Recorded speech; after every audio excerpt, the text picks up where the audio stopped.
Good morning, everyone. My name is Gordon Cook. I'm the social media director for Thousand Islands Pride Inc.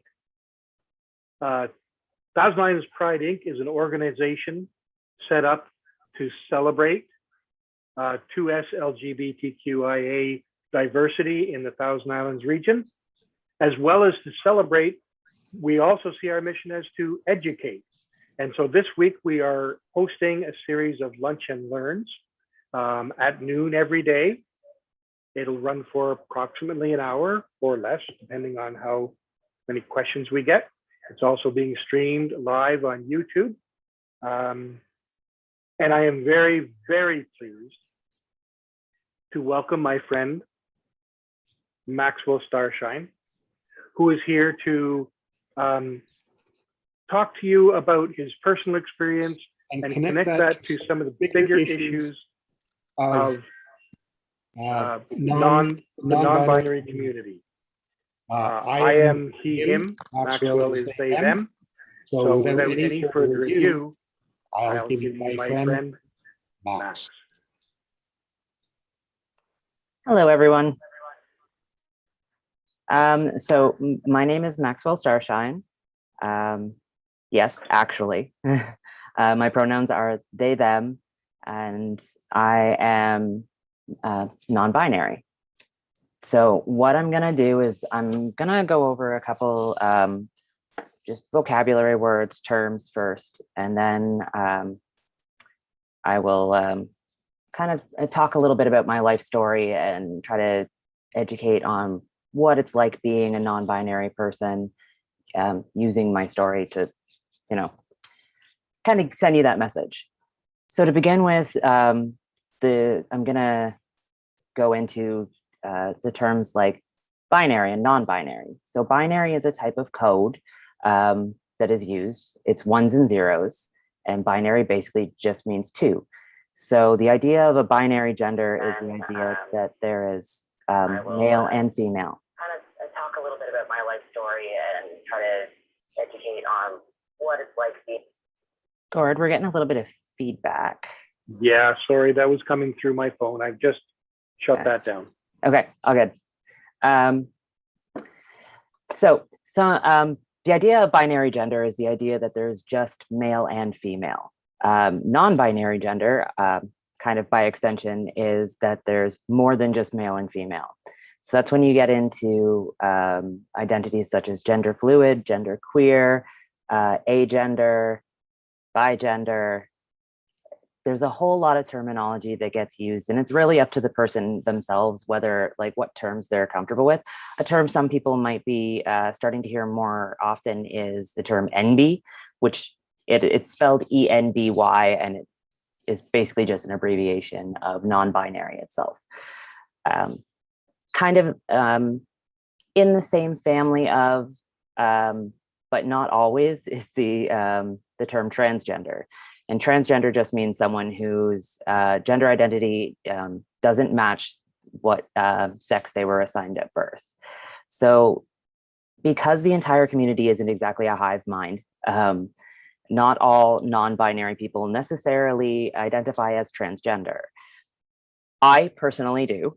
There's really no hard and fast rule for what it means to be trans or non-binary, and everyone's experience looks a lot different. The flip side of transgender is cisgender, and that is when someone's assigned sex at birth matches their gender identity. So my story begins in the woods in the 90s, where there wasn't a lot of anything. There wasn't the nearest house I couldn't even see. I had a sister, well, I have a sister who's 10 years older than me. And it was mom, dad, my sister, and me and the dogs and the wilderness. And my experience was that the clothes that I got were basically the clothes that used to belong to my sister, or, whatever was essentially given to me. I was a child. I did not get much of a choice. And I was kind of let to just be able to play on my own. When I was younger, playing pretend, I would equally play the part of boys and girls. I've always personally been like, nope, gender's just kind of like not for me. even though I didn't necessarily have the words to like describe that experience. I was always, saying like, oh, call me Clark, call me Pippi, call me whatever cartoon I just watched that I really like the character, boy or girl. What I've noticed a lot of recently is a lot of people have used this experience during COVID and the lockdown to really examine their own gender. And a lot of people are realizing that maybe it's not quite so hard and fast as they initially realized. Over the course of my life, I've identified as many different things. I've identified as bisexual, I've identified as pansexual, I've identified as a lesbian, I've identified as queer, as transgender, as non-binary.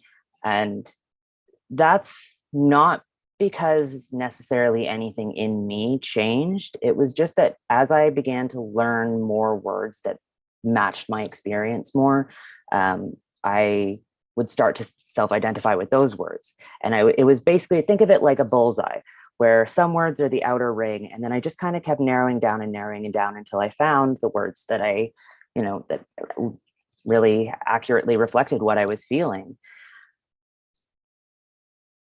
When I was 15, I went to my doctor and I asked for a hysterectomy and a double mastectomy. And my doctor said, no, you're too young. Like, what if you want babies? And had no follow-up questions whatsoever about that very specific set of requests.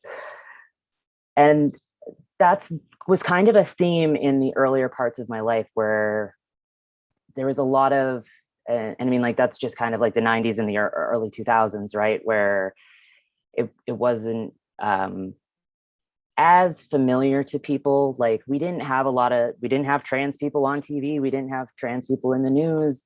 The idea of being non-binary or, gender non-conforming, that really wasn't in like the cultural lexicon.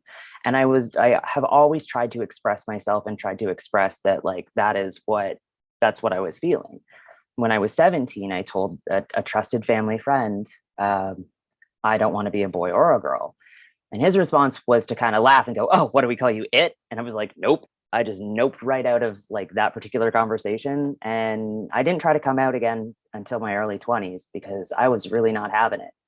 And anytime I did try to express to adults in my life what I was feeling, it was kind of just chalked up to like teenage low self-esteem, or I don't know. I got this, I would be told things like, this is the most poisonous phrase that was ever said to me. Even though like there's an entire TED talk about it, but someone once told me, oh, fake it till you make it. So I faked gender as hard as I could initially. I threw myself into femininity. And then when I first really came out as trans, and I came out and like with, saying like, I don't identify as male or female, I was treated as though like that's not an option. Like, people were just starting to get the idea of like trans folks, because like there were a couple characters on TV and stuff like that. Like, when I was growing up, the only characters that I saw on TV that were trans that were remotely close to my experience were a villain on Nip Tuck and a victim on CSI. And that's what I got. And it's so hard growing up not being able to identify with anything in the world around me. I didn't know any trans people. I wasn't seeing them on TV. Like, I would scour the library for books with trans characters, but in all of our stories, we tend to become a murder victim at some point. And unfortunately, that is also true in real life. There is a high degree of violence against transgender and non-binary people. And I mean, I know what I look like. I've kind of got like almost like a tropey, stereotypical, like non-binary person look, right? Which is, I've got like the blue hair, I've got tattoos, like I do crazy makeup sometimes, because honestly, like I woke up today and I was like, I wonder what my gender is today. And basically just went through my clothes until I found something that matched. And I was like, I think I want to do makeup today, but it's not an everyday thing for me. My gender expression is very, very fluid, and it kind of always has been for at least as long as I've been able to be myself like this. But that wasn't the case necessarily when I first came out. when I first came out as trans and I got that response of, oh, well, like non-binary, like that's not like you can't just have no gender, you can't be both, like anything other. People kind of got the idea of like one-to-one, like a binary transgender person who's female to male or male to female. And I kind of looked at the people in my life at the time and the amount of pushback that I was getting. And I was like, okay, you got me. I'm actually a man trapped in a woman's body. How often have we heard that terminology used when it comes to someone's transition, trapped in another body? I personally don't feel that I'm trapped. I know some people who do, but I think it's too common a narrative. It's not me that's necessarily the issue here, even though I am kind of a lot. I am trapped in a society that has not made any room for my experience. It's starting to. We're getting there. You know, events like this and, you know, the Trans Pride March that happens at Toronto Pride, stuff like that. It's a really good, strong step in the right direction. But otherwise, and it's such a very weird, like Eurocentric mentality too, because there's a lot of cultures, including our own Indigenous culture, that has space for people who are not in the gender binary. A lot of Aboriginal cultures and Asian cultures and some African cultures, they also have, you know, these spaces for people who are, you know, not strictly male and not strictly female. But when I was younger and trying to find out and trying to learn more about myself, like there was this gap in my knowledge about, you know, what that looked like. And I didn't know how to look for the information that I needed, whereas now it's far more readily available. In the beginning of my medical transition, and I'm going to say this with the caveat that not all trans people want to transition medically.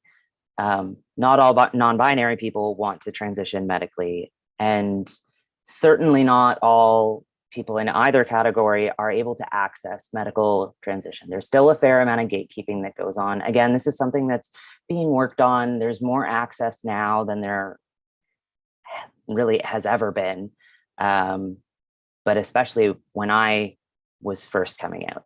So I said before that I talked to my doctor when I was younger about a double mastectomy and a hysterectomy. That's still been the case as to what I, you know, have wanted to pursue medically.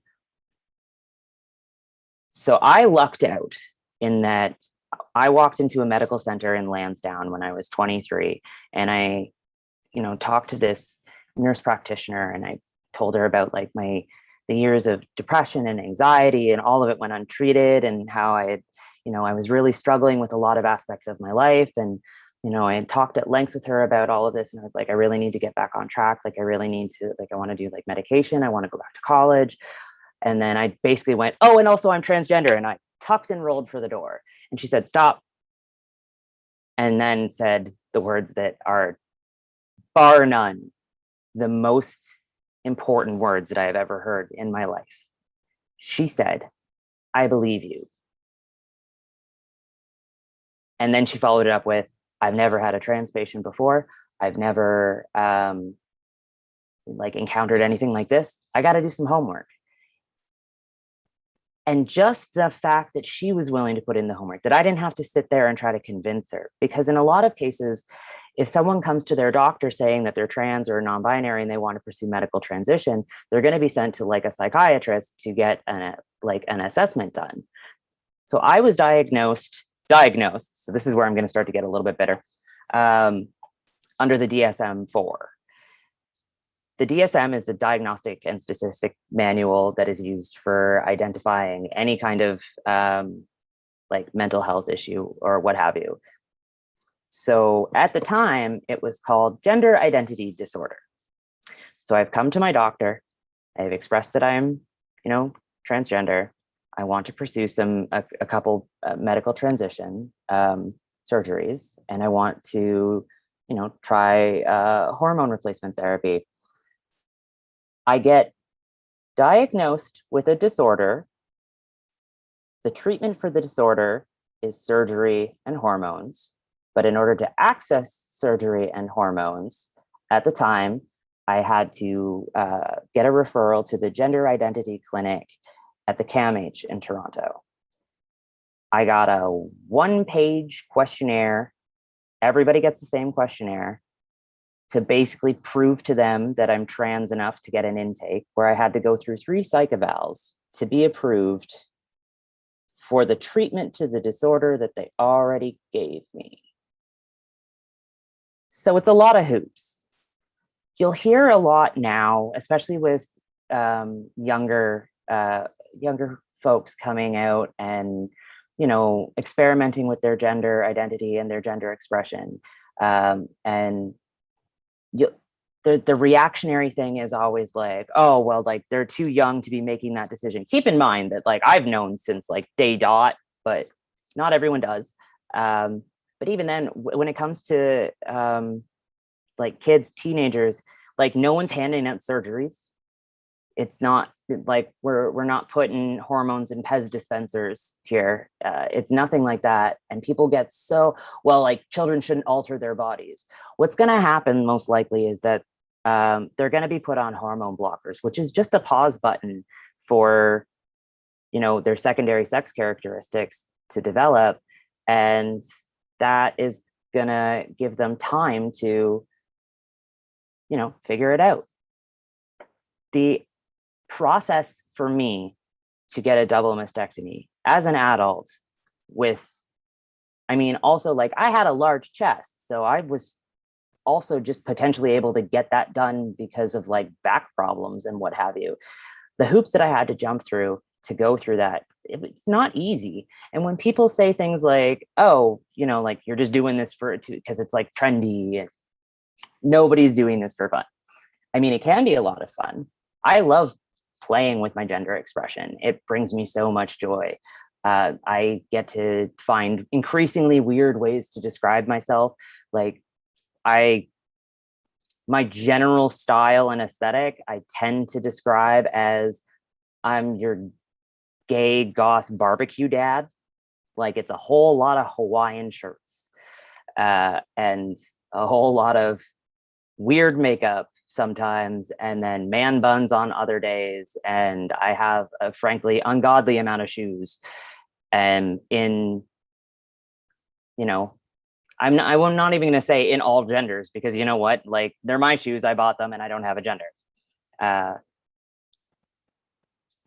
will say that like I run into a lot of interpersonal weirdness.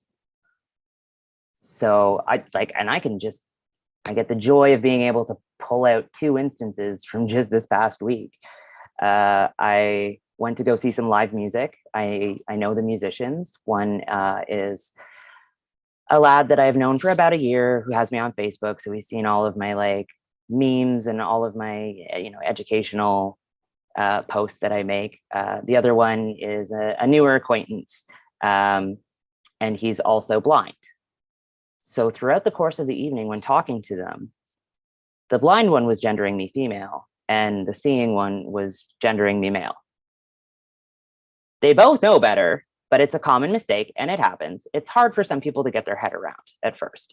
But it was so funny because at the end of the day, I'm like, see, it's not about me and it's not about how I, you know, project myself. It's not about what I'm wearing. It's not about, you know, my voice or the way I carry myself. It's basically just whoever's interpretation of me.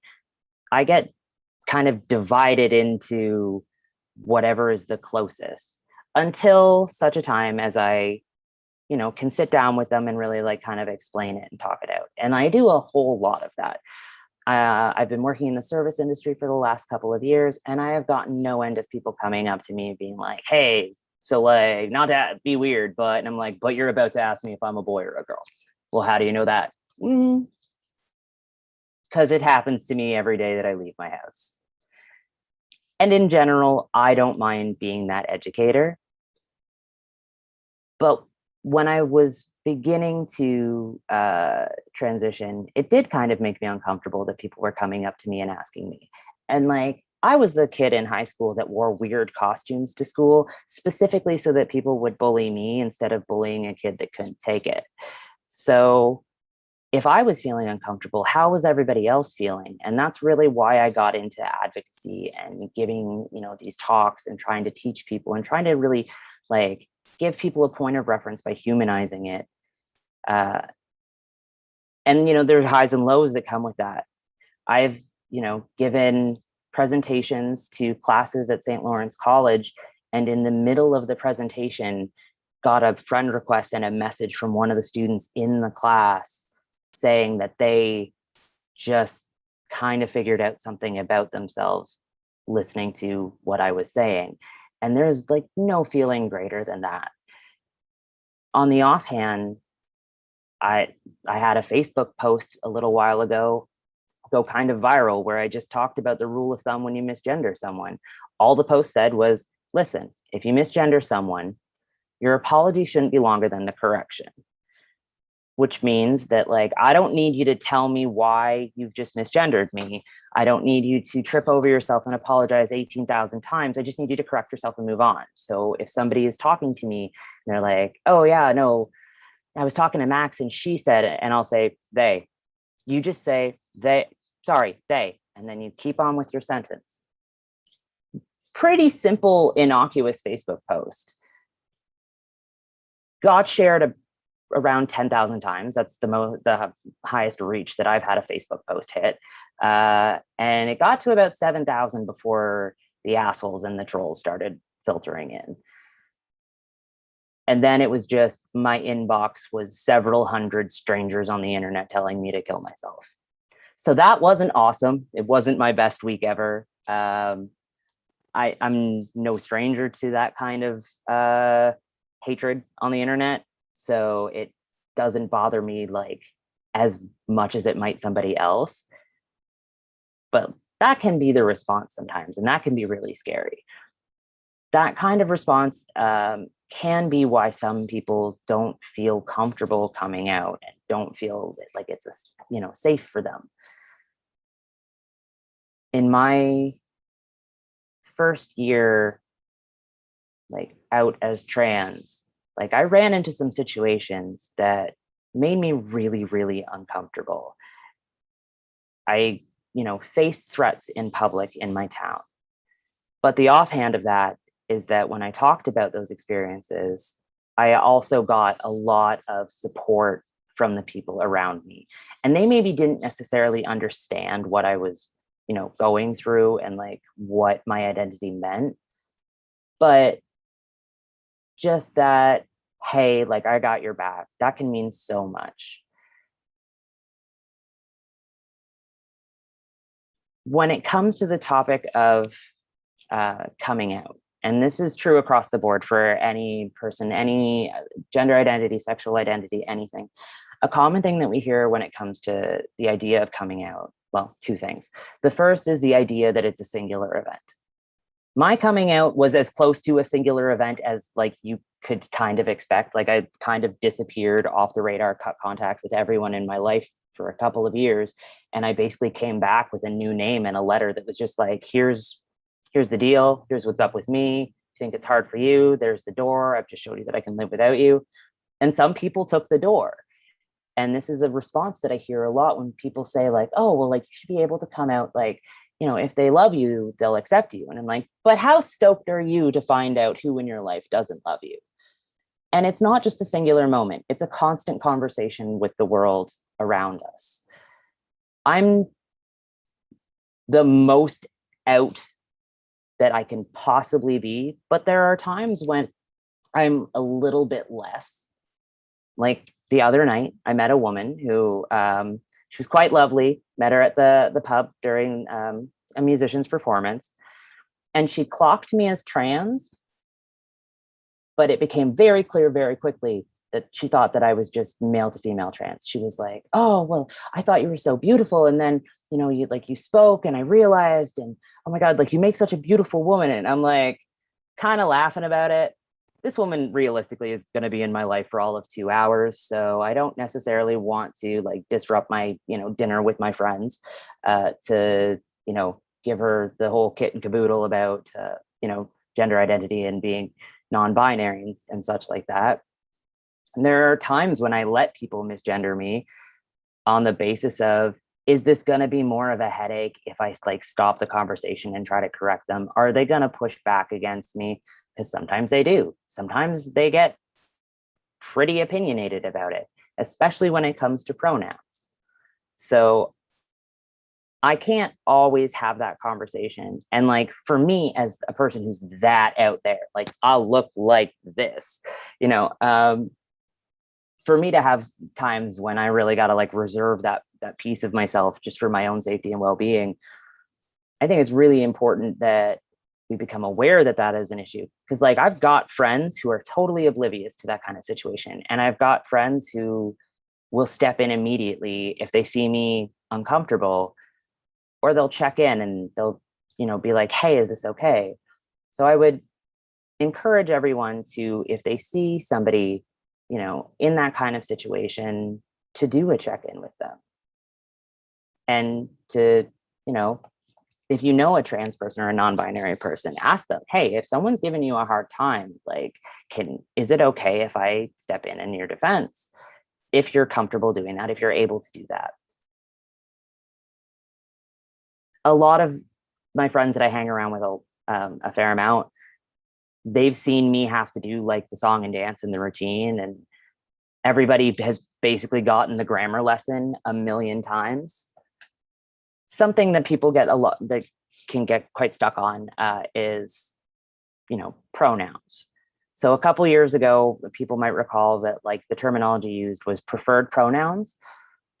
We're not really using that term anymore. It's just, what are your pronouns? It's not, what are your preferred pronouns? What are your pronouns? Or honestly, because some people are really uncomfortable, like with the idea of, oh, well, like, isn't it rude for me to just like go up and ask that person? If somebody comes up to me and asks my pronouns, it means that they are at least cognizant of, an aspect about myself. That's one less thing that I have to explain. The pushback on the non-gendered pronouns, the singular they, them, is often that it's grammatically incorrect. That's false. We've been using the singular non-gendered they for somewhere around 800 years now. And we use it in language all the time. It's what you use when you don't know the gender of someone, essentially. We're just asking you to use it intentionally for us. And people really sometimes can struggle with that. Once I start giving examples, though, it becomes a lot easier for them. If I'm just like, oh no, someone forgot their phone, I really hope that they come back for it, slides right off the tongue. But people can get a little hung up on the idea of referring to folks like me specifically with that. It's like, no, it means plural. It's like, it doesn't. Also, my name is a pronoun. If you're stuck on the they, them, you can just say Max and be like, I was talking to Max and Max told me that. Or I was talking to Max and they said that. A lot of fields actually do use the singular they as non-disclosing language, like a lot of medical fields or fields where you have client confidentiality. For instance, if I was a caseworker for someone and was reaching out to another organization on their behalf, the conversation I'd probably have is, hey, I've got a client that's interested in some of your services. They were wondering if you can send them an information packet, and they'll get back to you about whether or not they're going to follow through with this. It's language that we use all of the time. And it's a hard adjustment at first. I'm going to be honest with you. Some people have a hard time getting their head around it because we're not used to using it that actively. It's a similar thing that happens when people change their name. So my mom's on this stream. Hi, Mom. Mom, swore up, down, sideways all through her pregnancy that she was going to have a boy. And what she started saying afterwards is like, and then surprise, you were a girl. And I was like, plot twist, I'm neither. And also, I'm not a huge fan of the name you gave me. So I'm just gonna pick a new one. And while I don't have a whole lot of acquaintances that I've been going by Max in some capacity, online or offline, essentially since I was 14, I'll say 14, 15. People will sometimes, if I like run into like cousins or what have you, they'll be like, oh, but like I knew you as blank for so long. And I'm like, yeah, I knew me as that for longer.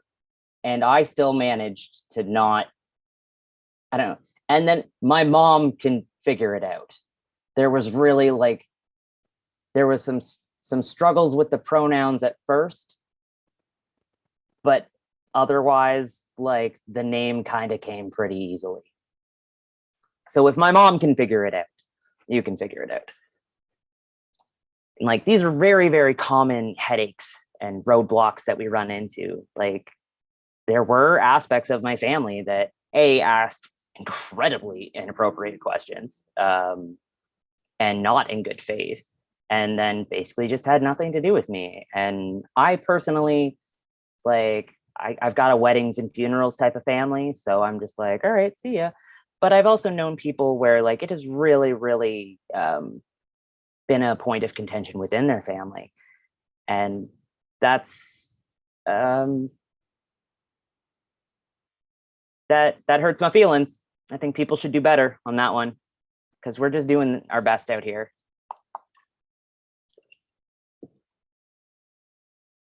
I wouldn't necessarily, no, I'm going to be way more definite on that statement, actually. I don't regret any part of my transition. And I say that as someone that used to be a large-breasted, like gray-eyed, chick with pretty solid legs, like that would have been easier. Like, I was blonde. It would have been easier for me to be that. I wouldn't have dealt with half the hardship that I've dealt with, or like any of it. But I constantly wanted to climb out of my own skin. This is why I don't necessarily like the idea of the trapped in the wrong body, because I kind of dissociated myself from my body to a point where I think of it like I think of my car. Like, I put stickers on it. When something's broken, I remove it. And it kind of needs new speakers. And that has followed me. But the more that I do to make the outside match the inside, the more that I feel like I am myself. And like, it's caused issues in relationships and what have you. Like, figuring out my sexuality based on my gender is kind of like a game of Battleship at this point. The very quick and dirty way that I say it is like, my gender's no, my sexuality is yes. I kind of don't, like, I personally am just like, it's the person that but there's a weird like arithmetic that has to happen in my brain when I'm, thinking about like attraction or asking someone out, where I got to think like, okay, so am I into this girl in like a masculine way or a feminine way? Like, where am I in my gender in relation to this person? Because when you talk about these interpersonal relationships, it's always within, like, you exist in relation to another person. It was a situation where like my sister, refers to me as her sibling. My mom will refer to me as her youngest or her child. And it's awkward because she's in the chat, but like, deal with it, Mom. At first, she said things that a lot of trans people hear from their parents, and that is the line, "I'm mourning the loss of my child." We get that a lot. Non-binary people and trans people, just in general, like, we do hear that a lot, and it's not a good sentiment. it makes sense in some capacity. You'll have parents, you'll have siblings and what have you that are having to reconcile that the version of me that they knew is like wasn't real. And that comes down to perception, right? That comes down to, the same reason that I get gendered male or female in the space of literally 2 minutes, because it's not about me, it's about your perception. That kind of mourning mentality, for any parents, I would encourage you to drop that, because that's really, really harmful, because it is kind of a mind trip that a lot of us have to go through, where we are both simultaneously a murder victim and the one that murdered us. And that is difficult to really work with. It's also such that when we come out, our relationship to people around us has to change. I have a niece and I have a nephew. And, I went from auntie to uncle for a second when I had to really identify more as just a trans male in order to, get my surgery and what have you. And then now I kind of lost that honorific. And there was a part of me that was like, well, what am I now? What am I to these people who I care about, that I love, that I helped take care of when they were younger? They're some of the closest family members to me. If I lose that idea of aunt or uncle, where does that leave me adrift? My personal response to that was that they call me captain. It's a non-gendered phrase, if people say, oh, Mr. Miss, and I'm like, captain, it's Captain Starshine to you, and we're good from there. And I'll playfully kind of gender myself some ways in language, just by using phrases where, I'll say hey, not to be that guy, but stuff like that. But that's not, really changing what exactly my identity is. And this interplay of where we are in our relationships also comes out in obviously in romantic relationships in a different way. Everyone that I've dated since I came out as trans has had some kind of a hang up at one point. Not at first. At first, they're always fine with me. They're always accepting of my identity. The problem comes when they start to think about what my identity means for them. So if they are identifying as cisgender and heterosexual, and they are dating somebody who is non-binary, I'm not saying you're not heterosexual. I'm just saying sometimes there's exceptions to the rule. Generally, I don't like cake that much, but sometimes someone puts a cupcake in front of me and I'm like, all right, I'm not going to say no. It's not something I go out of my way for, but hey, it's there. And this is not been great for me personally as far as my dating life goes. Because it basically ends up in a whole lot of does this make me gay? Or the flip side was, I don't want my parents to think that I'm straight because I'm dating you, because I fought so long for them to think that I was a lesbian, that to accept my identity as a lesbian, that they'll really just walk it back if I'm dating a trans person. So, and that never happens at the onset. It's never first thing, because that's a red flag relationship wise. It's we get several months in, and then suddenly my boyfriend is going to Pride with me as an ally. And I'm like, you kind of have a pony in this race, boy, but all right. And a lot of us kind of deal with that. And we also get told, basically, just date other trans people. Cool. There's 12 of us in Brockville, and 7 of them are teenagers.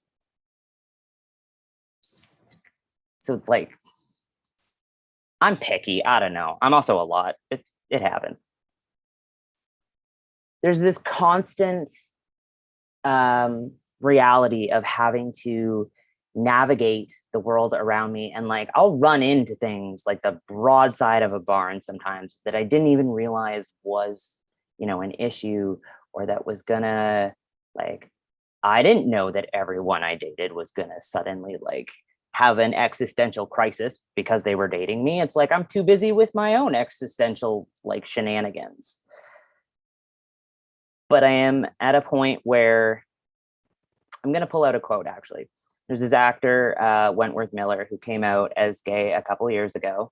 And for a while, he had a Facebook page where he would write these essays. And in one of his essays, he talked about how important it was for him to come out and like what that looked like within the acting industry. And there was a quote in that essay that was so powerful, where he said, "If it comes down to a choice between me loving all of me and others loving certain select parts of me, there is no choice." And that has sat with me. I think I first read that in like 2017. That has sat with me almost every single day, to the point where I have it written on a piece of paper that is taped beside my bathroom mirror, so that I wake up every morning and I see that and I am reminded, because there are times when like, this is tough. I feel so happy and grateful for like kids these days, because there's a lot more knowledge and a lot more support around it. Because like, I got out here by myself and I was pretty much like, it's just going to be uphill the whole way, like the whole time. And this is coming from somebody that has like a terminal case of like main character syndrome, where I have to be like playing this game on difficulty mode like all the time. It is very, very important to acknowledge and validate people and their, their gender expression. And I also encourage people who have felt that they were cisgender their entire lives to think about why. It's worth it to think about why. Since we are at the 45-minute mark, I'm going to do a check-in and see if there are questions.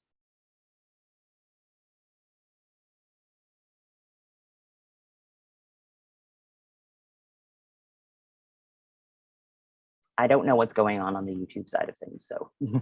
Me neither. I had to shut that down. Can you hear me, Max? Yeah, I had to shut that down because of the feedback. So, Okay. can I have been overwhelmed by your talk. It's been great.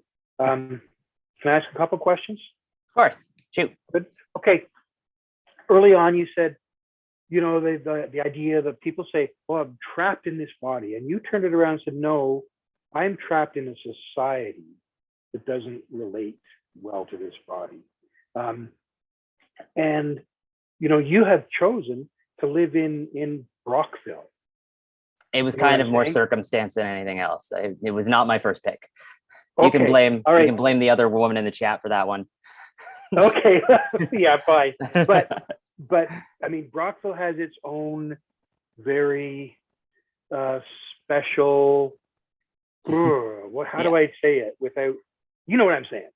The Brockville is a very conservative town. If you lived at the corner of Church and Wellesley, your life would be different. Yes, absolutely. How is it? How do you deal with living in Brockville, or say Gananoque, or someplace rural? And so like, I've hopped around in a couple different cities over my life. Like I lived in Crosby growing up, which is like, sometimes people are just like, "Oh, you have to understand, like, I don't get this stuff. I'm from the sticks. I'm like from Prescott." And I'm like, "Yeah, I'm from Crosby." Like, if you have a stop sign or like lights, you're not the sticks as much as I was. And then it was like Kingston, and then the mountains of Quebec, and then Brockville, and then Kingston again, and Ottawa, Lansdowne, Gananoque, Orleans. Unfortunately, I can't afford to be single in Toronto. Otherwise, I would totally be there. It was really circumstance that brought me back to Brockville after I'd been away for several years. And I was disheartened by the response in town. And, people will say like, most of the people in town, I'm sure, are just like kind of ambivalent. Like they don't actively care. Some people are like going to be jerks about it. And I do have a lot of people in my corner, but it just takes one person to end my life, essentially. Like you can have a population of 22,000 people and it's 21,999 can have nothing to say about it, but it's really the one that causes a bit of an issue. And it's been a struggle. And the only thing that has really made me feel, because like I had to give myself some kind of power because I felt very powerless here. I felt very much like I'm trying to take control of my life. I'm trying to take control of my body. How do I, and like that kind of informed the, giving lectures at schools and organizations. Like I've talked to the health unit, I've talked to the PR people for the Air Force. Someone did their entire master's thesis about me. And that's the thing where I feel like I'm doing it because I'm like, you're the first trans person that I've ever met. You're the first non-binary person I've ever met that I've like heard. I'm like, the next guy, the next girl, the next pal, they do not have to deal with it quite so much. And that's really what does it, to the point where even, I had a friend who I was, pretty close to their parents, come out to me before they even came out to their parents. And there was this sense of relief of like, thank God I started that conversation for them. Thank God. Because can you imagine what that would have looked like for them if they were walking into a blind, just knowing like my own struggle with like having to deal with like my family and my friends and everything else. So that's kind of how I deal with it, where like I said, main character syndrome, I kind of just treat it as like a side quest challenge where it's like, if I have to be trans here, then I have to make it better for trans people so that when I leave, it's like they're not going to have to deal with that much nonsense. Well, that's a wonderful thing to hear. Do you have your chat window open? I know Yes, you said you're new to this because your mom has a question. My mom has a question. So my mother's question is, Max, can you speak about the struggle of friends who support, but when it suits their view, they view you as either male or female? Yes. So that is a thing. I have encountered plenty of people that are kind of supportive to my face, and then that kind of goes away as soon as either I step out of line or they decide that it suits them, or they forget, or they get drunk or whatever. Like some of the weird things, like justifications for like gendering me is people are like, you're pretty. And I'm like, look, I was like an ugly duckling, like all through everything. Like I quit gender and like leveled up, and it sucks that apparently I became attractive like the hot second that I kind of stopped caring about it. And that is a weird justification for people to assign a gender to me, let me tell you. Yeah, those people aren't friends. Like I've gotten to a point where if you can't, again, if it is a choice between me loving all of me and others loving certain highly select parts of me, there is no choice. And that means that I can be very alone sometimes. But I would rather that than the constant fight of just trying to prove to everyone who I am and then realizing like, you're not listening to me. And I get these weird phenomena where, people, like I said earlier, people tend to like kind of divide the difference where men will generally, well, the longer my hair gets, the more like up in the air this is. But dudes tend to gender me male and women gender me female. And so I suddenly like get caught between like bro rules and like chick rules, which like a recent, issue. Well, actually, this has been like the whole time where people will be like, oh, well, like, why were you talking to my ex-boyfriend? And it's like, okay, that's a weird straight culture thing. Like in LGBTQ land, we've all we rather famously, because it's such a small dating pool, somebody's going to be somebody's ex. And it's like, I've just like violated like girl code, but I'm not a girl. And I've had to like try to convince people of that. And it really gets me nowhere, and it ends up being wasted energy. There has to be a point, like I've let it go on too long in some situations where I've just let people disrespect me. I and in part that was like due to circumstance, like it was friends that I also worked with, or it was just people that I was around a lot. And I was like, you want to know what, if like 95% of the time they get it and 5% of the time they don't, like it's probably fine. But even at 5%, it was, if it's years, that's pretty willful. Like if you just met me and you mess up once or twice, like I'm not going to drag you. But if it's years of just actively ignoring this piece of me that is so important and is so special, and that you'll get people where it's like, well, why do you got to make it all about being trans? And I'm like, because I'm all trans. All of it. Yep, it's on my mind like pretty often, you know.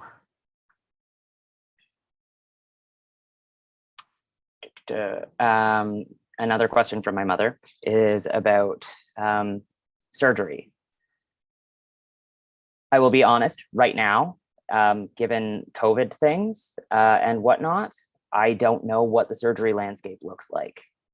When I transitioned, I was sent to the like one clinic in Canada that was covered by like OHIP. Now there's a lot more options available in Canada for surgeons who do gender confirming surgery.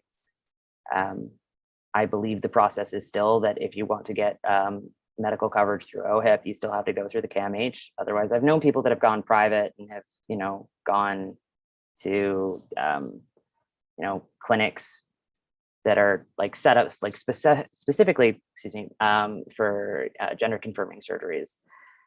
Where I ran into like a very frustrating thing was that like I just wanted a double mastectomy and a hysterectomy, and I had like a doctor in Kingston who was ready to rock. He was like, "Yep, set of boobs is a set of boobs. Let's get them off you."